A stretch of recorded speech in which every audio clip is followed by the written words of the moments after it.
രാഹുൽ മാങ്കൂട്ടം ഒരു തെറ്റും ചെയ്യാതെ ശിക്ഷിക്കപ്പെട്ടുകൊണ്ടിരിക്കുന്ന ഒരു വ്യക്തി. അവനെ നശിപ്പിക്കാൻ പെണ്ണ് കേസുകൾ 3 അവൻ്റെ തലയിൽ. അവനെ തകർക്കാൻ ആരോപണങ്ങളുടെ പുറകെ ആരോപണങ്ങൾ. കഴിഞ്ഞ ദിവസം അവൻ്റെ ജാമ്യം റദ്ദാക്കുമെന്ന് പറഞ്ഞ് കൊട്ടിഘോഷിച്ച മാധ്യമങ്ങൾ.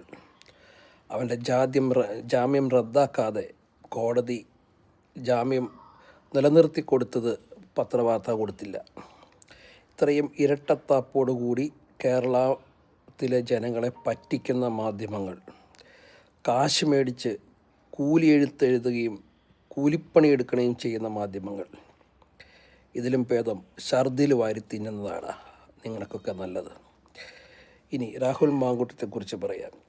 കോൺഗ്രസ്സിനെതിരെ ഒരു ശബ്ദവും ശബ്ദിക്കാതെ കോൺഗ്രസ് പ്രതിസന്ധി ഘട്ടത്തിൽ വരുമ്പോഴൊക്കെ വീണ്ടും അതിശക്തമായി ഫേസ്ബുക്ക് പോസ്റ്റും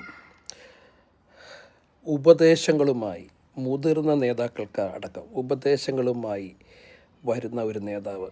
ഒരു ചെറുപ്പക്കാരനെ തീച്ചുളലിട്ട് ചുട്ട് കൊല്ലാൻ ഇവർ ശ്രമിക്കുകയായിരുന്നു. പിണറായി സർക്കാരിൻ്റെ കൂട്ടരും.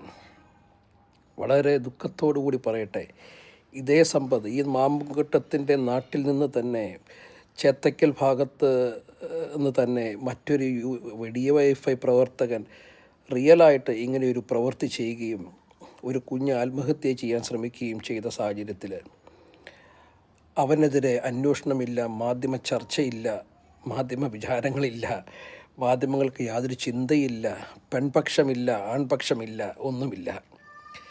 ഇവരുടെ ഇരട്ടത്താപ്പ്. ഇത്ര വൃത്തികെട്ട മാധ്യമ പ്രവർത്തനം നടത്തുന്ന ഈ ഇന്ത്യയിലെ, ഈ കൊച്ചു കേരളത്തിൽ, ഈ 5 കോടി ജനങ്ങളെ പറ്റിക്കാനായിട്ട് ഇവർ കാണിച്ചു കൂട്ടുന്ന കോപ്രായങ്ങൾ. പക്ഷേ ജനങ്ങൾ ബുദ്ധിയുള്ളവരാണ്, വിവേകമുള്ളവരാണ്. അവൻ്റെ കൂടെ നിന്നു, അവനോട് മത്സരിക്കണമെന്ന് പറഞ്ഞു. പക്ഷേ പാർട്ടിയുടെ തീരുമാനം പൂർണ്ണ മനസ്സോടെ അംഗീകരിക്കുന്ന ഒരു രാഹുൽ. സുധാകരൻ സാറും പല രീതിയിലുള്ള രാഹുലിനെ വിട്ട് സുധാകരൻ സാറിൻ്റെ പുറകിലായിരുന്നു, PD സതീശൻ്റെ പുറകിലായിരുന്നു.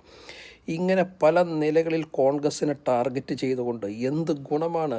കോൺഗ്രസ് ഇല്ലാതായാൽ നിൻ്റെയൊക്കെ ജീവിത അവതാളത്തിലാടാവുക. അത് നിങ്ങൾ മനസ്സിലാക്കിക്കോ. ഈ രാജ്യം വളരെ പ്രതിസന്ധിയിലേക്ക് പോകും, പ്രയാസത്തിലേക്ക് പോകും. ഇനിയെങ്കിലും മനസ്സിലാക്കട മാധ്യമ ഡാഷുകളെ.